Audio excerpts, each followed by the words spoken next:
लिखे लोग यहाँ हैं। यहाँ बैठे लोगों के अंदर कैडर बेस ऑर्गेनाइजेशन के बिना कोई युद्ध नहीं जीत सकते, अनुशासन के बिना कोई युद्ध नहीं जीत सकते। यहाँ बैठे उपस्थित जो आप सभी संगठन के भाई हैं, नाराज मत होइएगा, आवाजों से पता चल जाता है कि उसमें क्या क्या कमी है, क्या अच्छाई है। अगर आप लोग अनुशासित होकर काम नहीं करेंगे तो ये दुश्मन हमको और भी समाप्त कर देंगे। दशा दुर्दशा के कारण का निवारण आप जान सकते हो कि मैं अभी गया था, दादाजी हमारे सामाजिक संगठन राष्ट्रीय निषाद एकता परिषद मान्यवर कांसी राम, अगर 3 आदमी इसी आपके बॉम्बे से जाकर 3 आदमी अगर दिल्ली में जाकर शपथ लेते हैं और संकल्प लेते हैं और 15 साल का टाइम लेते हैं और 7 साल में अपनी राजनीतिक भागीदारी लेकर देश में 4 बार मुख्यमंत्री बना सकते हैं, तो डॉक्टर संजय भी डॉक्टर दादाजी के संरक्षण में, तो मेरे वंश में, मेरे कैलेंडर ला बाहर से, मेरे वंश में जन्मे राजा निषाद राज महाराज गुहराज, जो मेरे महाराज गुहराज निषाद इलाहाबाद में, इलाहाबाद से 23 किलोमीटर दूर, एक दो दीजिए महाराज, आप लोग इतना ट्रेंड नहीं। ये देखिए, ये हैं हमारे राजा, इलाहाबाद से 23 किलोमीटर लखनऊ रोड पर, पुरातत्व विभाग, यहाँ सभी लोग जितने बैठे हैं सभी लोग विज्ञान का उपयोग करे हैं। ये जो कपड़ा पहने हैं, पेन है, जो भी जो आप देख रहे हैं नेटवर्क की बात, इसमें बहुत अच्छी अच्छी बातें लिखी हैं। तो इस देश के वैज्ञानिकों ने उसी धर्मशास्त्र, उसी रामायण में जहां हमको नीच बनाया, उसी माध्यम से इस देश के वैज्ञानिकों ने खोजा। दादाजी के प्रेशर में इंदिरा गांधी ने जाकर 1 लाख रुपया देकर खड़ा होकर हमारे राजा की किले को खुदवा लिया। मेरे राजा के किले को खोदकर वहां पूरा का पूरा लिखा हुआ, पुरातत्व विभाग का पूरा लंबा चौड़ा, कि जब निषादों का राज था तो प्रजा सुखी थी, अब कुत्तों भिखारियों का राज है तो प्रजा की क्या दशा है। हे निषादों जागो, अपने खून को पहचानो, अगर खून को नहीं पहचाने तो समाप्त हो जाएंगे।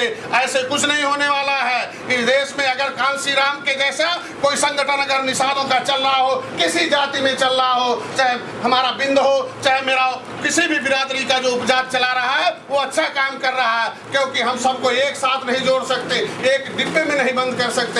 अरे कोई जनरल में चलेगा, कोई एसी में चलेगा, लेकिन जाएगा तो दिल्ली जाएगा। हम अपने थोड़े छोटे छोटे जो हमारी बीमारी है उसी तरह की इलाज होनी चाहिए। बिंद भाई इकट्ठा हो जाओ, कम से कम मल्लाह का अगर कहीं इकट्ठा होते हैं वहां भी जाओ, अगर केवट भी इकट्ठा होते हैं वहां भी जाओ। पहले जाना तो सीखो, पहले सुनना तो सीखो। अगर हम लोग इतने लोग इकट्ठे हैं तो आज मैं बताता हूं कि क्या बिंद में कोई राजा पैदा हुआ? अगर नहीं हुआ तो निषाद में राजा है ना, आज वहाँ दिखाई दे रहा है ना। तो मेरा समाज विजुअल बिल्कुल है, ये किला अभी मौजूद है, किला मौजूद है तो रो रो के चिल्ला रहा है, हे निषाद वंशियों जागो, और कांसी राम जैसे उनके मिशन जैसा बनाकर इस देश पर कब्जा करके जनता को सब कुछ दे दो। तो हम लोग अपनी टीम के साथ 13 तारीख को जाकर वहाँ संकल्प लिए जाकर कि हमारे साथ जिसको चलना हो वो चलो, नहीं तो डॉक्टर संजय तो आगे निकला है, एक कहानी के माध्यम से अपनी बात कह के समाप्त करेंगे। इस देश में निषाद उधम सिंह, यहाँ जलियांवाला बाग कांड सब लोग सुने होंगे, जलियांवाला बाग कांड में निषाद उधम सिंह, क्योंकि मेरे साथी ने भी बताया, भवानी सिंह जो जो राजस्थान है वहाँ हमारे निषादों का स्थान था। सभी लोग पढ़े लिखे लोग हैं, वेबसाइट पर जाके क्लिक करिए, वेबसाइट है ना, उस पर गूगल पर क्लिक करिए निषाद किंगडम, तो दिखाएगा इस देश में कहाँ कहाँ राजा निषाद थे।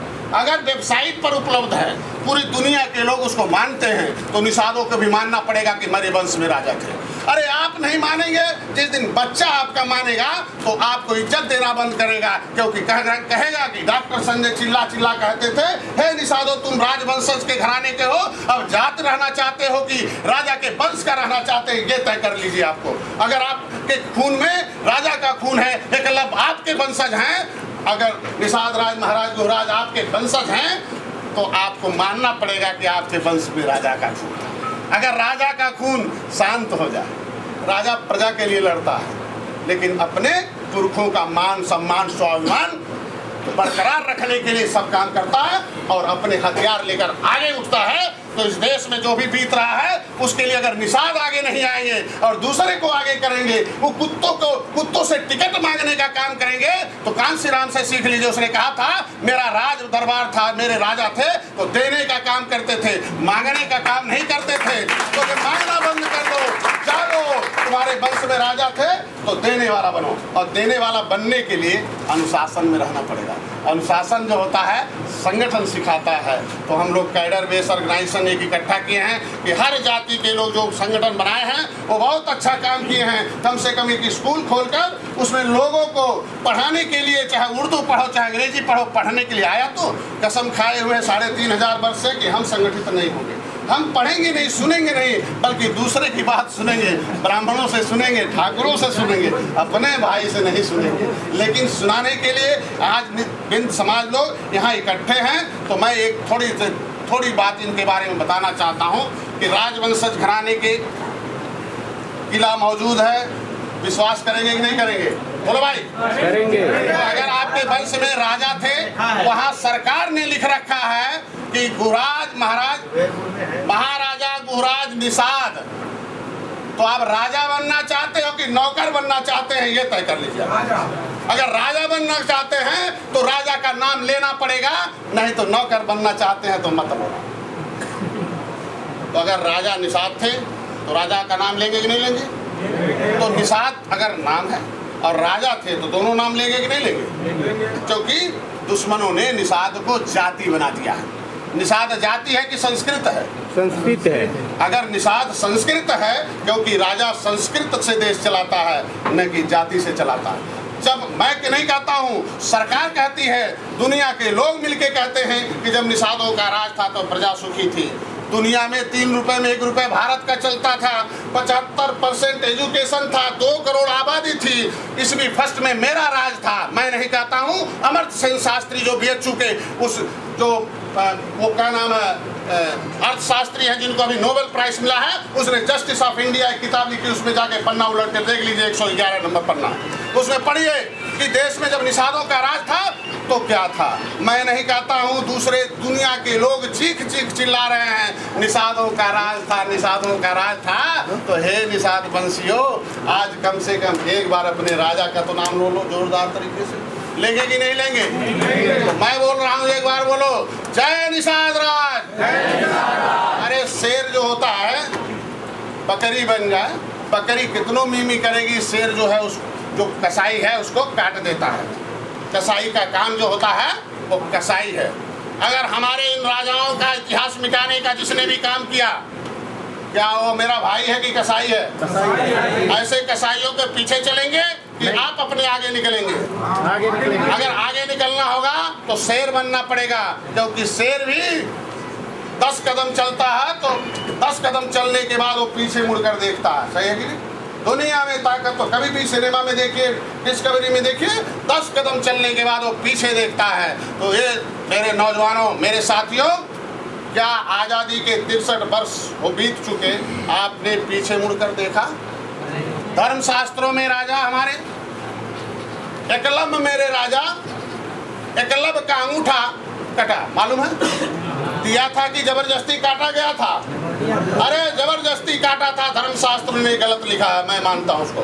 क्यों मानता हूँ? कोई भी आदमी कभी भी इतना बड़ा गलती, राजा कभी गलती करेगा? मैं नहीं कहता हूँ, उसी वेबसाइट पर लिखा हुआ, मैं नहीं मानता हूँ। वेबसाइट पर लिखा है, किस पेज पर, किस किताब में कहाँ कहाँ लिखा है, वो पूरा का पूरा लिस्ट है, 73 पेज का है। और अफगानिस्तान, पाकिस्तान, बर्मा, श्रीलंका, ये हमारा राज था। तो आप राजपाट वापस लेना है कि भीख मांगना? इनसे ये पहले तय कर लीजिए। आपको बोलो भाई, राजपाट वापस लेना है कि इनसे भीख मांगना है? अगर राजपाट लेना है तो एक बार मेरे साथ आवाज दो, बोलो जय निषाद राज। अभी नहीं, बहुत तेज बोलो, जय निषाद राज। हाँ साथियों, समय कम है, कुछ भी है, मैं 2 मिनट साइलेंट कर लीजिए। ये बताइए, इस देश में संगठन आपको बनाने की इसलिए आवश्यकता पड़ी होगी कि आपको अपने समाज का विकास करना है, उसकी सोच को विकसित करना है। अभी तक हम लोग ब्राह्मणों के दिए हुए हिंदू धर्म के मुताबिक दिया हुआ जो सोच है कि हम नीच जाति के हैं, 5 जनवरी 2011 को सुप्रीम कोर्ट ने एक ऑर्डर किया है। अरे शांत रहो भाई, जिसको नहीं सुनना वो चला जाए। 5 मई 2011 को सुप्रीम कोर्ट ने ऑर्डर किया, ये एकलव्य इस देश का आदिवासी असली जिसका देश था, उनकी संख्या 8% है, चाहे गलत हो चाहे सही हो, बाकी सभी आव्रजक की संतानें हैं। सही है, पढ़े कि नहीं पढ़े? 5 जनवरी 2011 मेरे पंपलेट में मैंने उसी को छपवा दिया, उस समय का हिंदुस्तान पेपर ले लीजिएगा, मेन पेज पर लिखा, अगर सुप्रीम कोर्ट ने मुहर लगा दिया कि इस देश के असली मालिक निषाद है, जब वो कह रहा है कि 8% निषाद इस देश के असली आदिवासी एकलव्य के वंशज हैं, और एकलव्य का जो अंगूठा द्रोणाचार्य ने काटा था वो घोर अन्यायी और पापी था, अगर आज होता तो उसके ऊपर मैं मुकदमा करके फांसी लगा देता, ये लिखा हुआ उस ऑर्डर की किताब। अगर क्या मेरे पुरखे ब्राह्मणों का छुआ हुआ खाते थे? बोलो भाई। अगर नहीं खाते थे तो जब तक हम लोग उनको गुरु बाबा मानेंगे, उनके इशारे पर नाचेंगे, तो सत्यानाश हो जाएगा कि नहीं हो जाएगा? हो जाएगा। तो क्या हमारे समाज के लोग उनके इशारे पर नाच रहे हैं कि नहीं नाच रहे हैं? नाच रहे हैं। तो पहले तो वह बंद हो जाना चाहिए। तो हम अपने पुरखे को गाली दे रहे हैं कि सम्मान दे रहे हैं? अगर हम अपने पुरखों का सम्मान तब सीखें जब हमारे पुरखे अगर ब्राह्मणों का छुआ नहीं खाते थे, उनको दरवाजे पर टिकने नहीं देते थे, तो क्या आज ब्राह्मण अपनी मर्जी से आता है कि हम बुलाते हैं? तो हम बुलाते हैं तो पहले बंद करेंगे कि नहीं बंद करेंगे? बंद करेंगे। अगर ब्राह्मणों का बंद कर दिया तो कांसी राम ने पहले कहा था, हे चमार भाइयों जागो, पहले तुम गांव में गुरु बाबा माने थे, बंद कर दो। अगर गांव में तुमने नीचे कर दिया तो लखनऊ और दिल्ली में भी नीचे हो जाएगा। तो कांसी राम की बात चमार भाइयों ने माना कि नहीं माना? उसका भला हुआ कि नहीं हुआ? भला हो गया ना। तो आज हम कांसी राम के मिशन जैसे आपके सामने एक मिशन लाए हैं, उसका नाम है राष्ट्रीय निषाद एकता परिषद। उसका एक ही काम है, शिक्षण प्रशिक्षण देकर लोगों को तैयार करना। इसमें लिखा हुआ है लोगों को शिक्षित और प्रशिक्षित करना है। आपका पंपलेट बहुत अच्छा है। अब होमगार्ड तो कुछ नहीं कर पाएगा, सिपाही भी नहीं कर पाएगा, दरोगा भी नहीं कर पाएगा।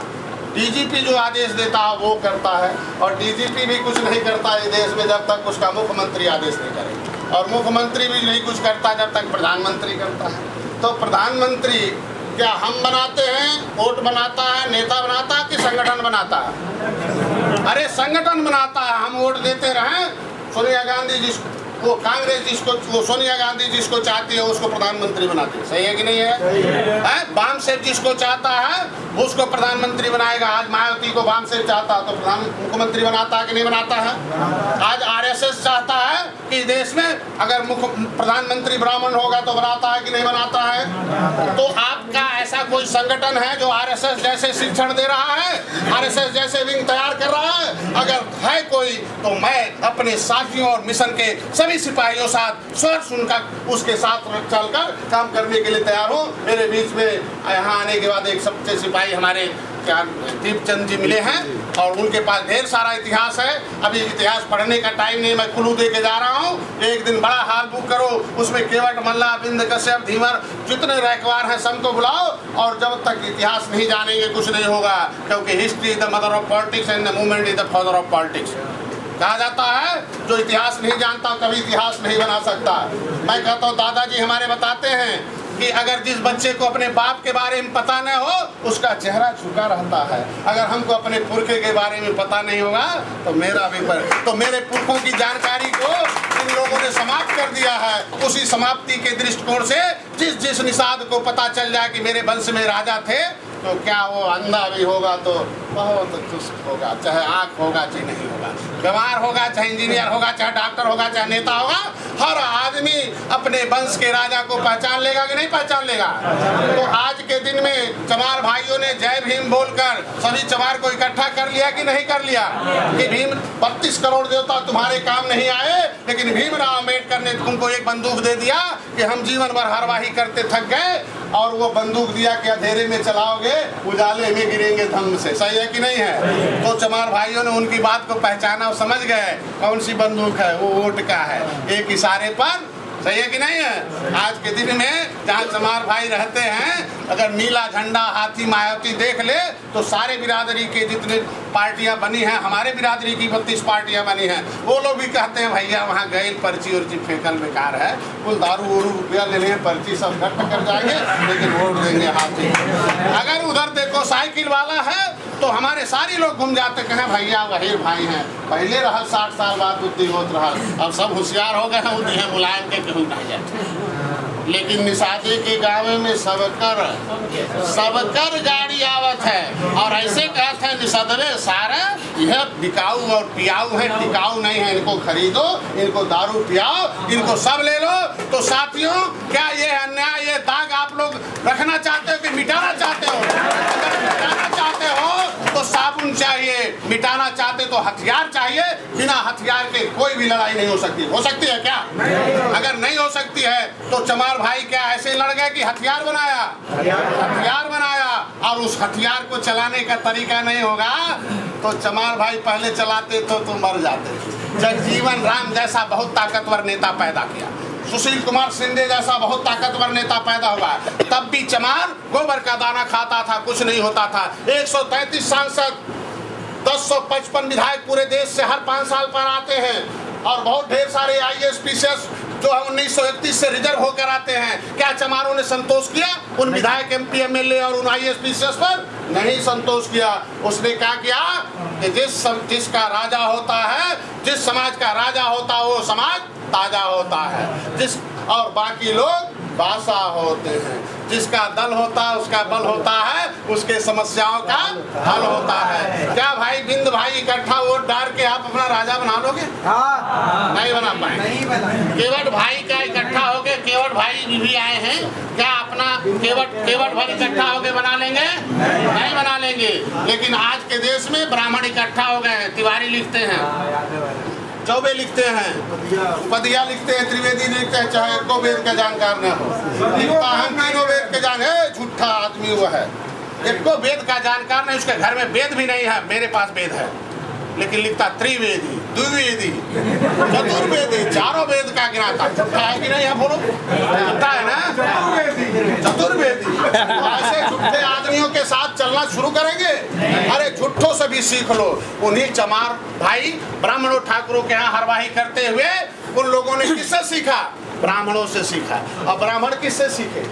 अरे अंग्रेजों से सीखे, दलाली करके सीखे, और उनसे सीखने के बाद इस देश पर राजा भीख मांगते थे कि नहीं करताल बजा के?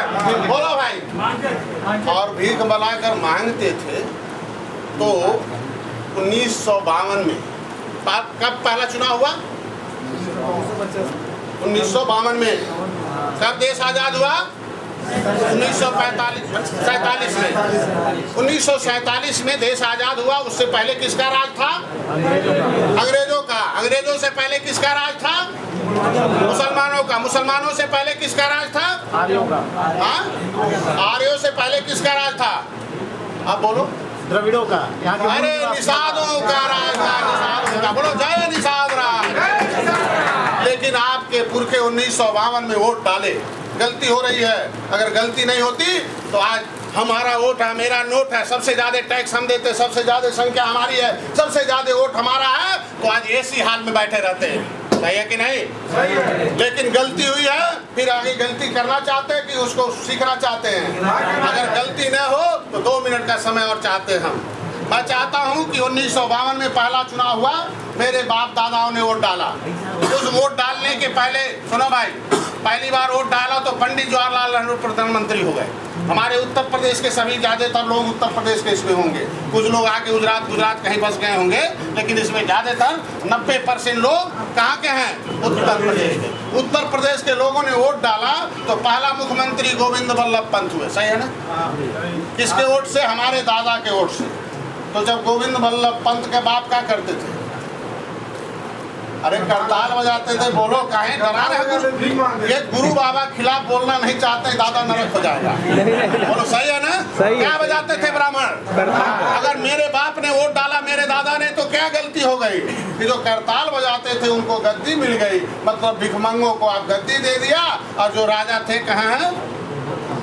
मतलब 1 नंबर पर ब्राह्मण हो गए, 2 नंबर पर क्षत्रिय हो गए, 3 नंबर पर बहस नहीं हुए, क्योंकि उस समय उर्दू में सब लिखा जाता था।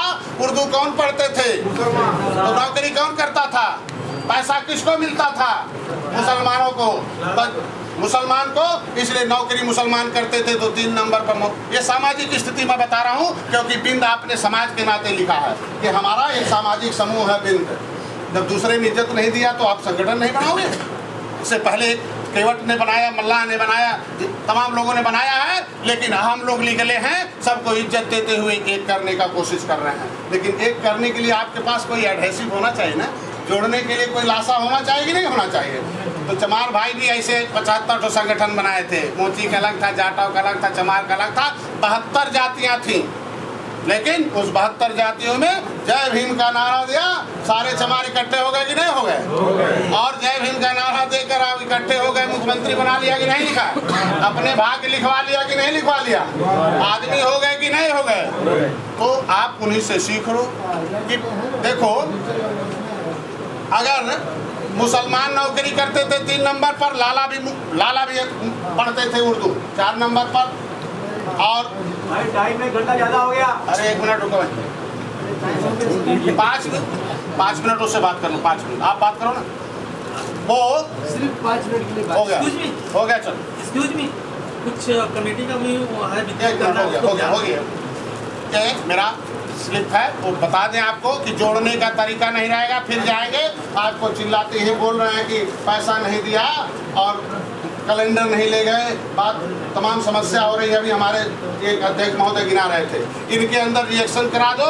अभी तक 1-1 लाख रुपया गांव खर्च करके दुर्गा पूजा, लक्ष्मी पूजा मनाते हैं, और आपके लिए 100, 200, 500 इकट्ठा करने के लिए आपको मशक्कत करनी पड़ती है। आपको समझते हैं एक आदमी कुर्ता पहन के जाए तो ये लोग कहते हो फिर एक ठगवा आ गया। 100 संगठन लेके जाओ तो कहते हो फिर अब परेशान 500 रुपया लेने आए हैं, 1000 रुपया। ये सोच हमारे समाज की। अरे उनसे सीखो जो गोबर का दाना खाते थे, अपने कमाई का कुछ हिस्सा। देखो मान सम्मान, किसी आदमी से मान सम्मान स्वाभिमान निकाल दिया तो जानवर हो जाएगा क्या? मान सम्मान स्वाभिमान के लिए आप लोगों ने कोई बजट बनाया? नहीं बनाया। तो आज ये सीख लो, ये आपको मान सम्मान स्वाभिमान देने के लिए संगठन है। इसके लिए आपकी कमाई का कुछ बजट हिस्सा हो जाना चाहिए और ट्रेनिंग का एक कैंप होना चाहिए। 35 साल का इतिहास 5 मिनट में नहीं बताया जा सकता, लेकिन आपको जरूर उसको बुलाने के लिए ये ट्रिप्स आपको देके जा रहा हूँ। मैं इसलिए बता रहा हूँ कि 3 नंबर पर अगर वो था, क्या नाम है, मुसलमान, 4 नंबर पर जो थे लाला थे, 5 नंबर पर हमारे कुर्मी भाई थे, और 6 नंबर पर हमारे जो है बैस थे, और 7 नंबर पर निषाद हमारे बगल में यादव थे। हम लोग कहते थे 40-50 साल बाद उनको जो है 60 साल बाद जो है अरे हो गया नहीं सर, आपको समय दिया जाएगा। हो गया 1 मिनट दो, आपको हो गया, बता दिया, खत्म हो गया। 1 मिनट हो गया। 1 मिनट से ज्यादा समय लेंगे ही नहीं, 1 मिनट से ज्यादा समय नहीं लेंगे। ये मेरी स्थिति 7 नंबर पे थी, हमसे नीचे चमार भाई थे। आज के दिन में 2012 में चमारों का राज था, 1 नंबर पर हो गए। वोट डालते डालते समाज को इकट्ठा किया, 1 नंबर पर हो गए। तो राजनीतिक पार्टी नहीं बनाई, पहले बाम से बनाया। तो पहले आप लोग संगठित होकर पढ़ाई लिखाई करो, शिक्षण प्रशिक्षण लो, एक हो जाओ, तब होगा। और एक नारा लगाओ, उसका हो गया। एक बार बोलिए, बोलो भाई, जय निषाद राज। तो मैं आपसे गुजारिश करूंगा कि मैं जब ये बुलाएंगे हमारे, क्या नाम है, वो दीपचंद भाई, तो मैं आप लोगों को, मैं दीपचंद से जरूर कहूंगा कि इस संगठन के मुखिया को जरूर बुलाइए। उनके माध्यम से सबको एक बड़ा सा हाल बुलाकर ये मेरे संदेश को दिलाओ भाई। हम कोई चंदा नहीं मांगते। जिसको लगेगा कि हमको मान सम्मान स्वाभिमान वापस लाना है, वो मेरे साथ आ जाएगा, और जरूर आएंगे। कोई एक ऐसा आदमी नहीं है जो इस देश में परिवर्तन नहीं चाहता है। इसी साथ के साथ मैं एक बार जोरदार नारा चाहता हूँ, बोलो भाई, जय निषाद राज।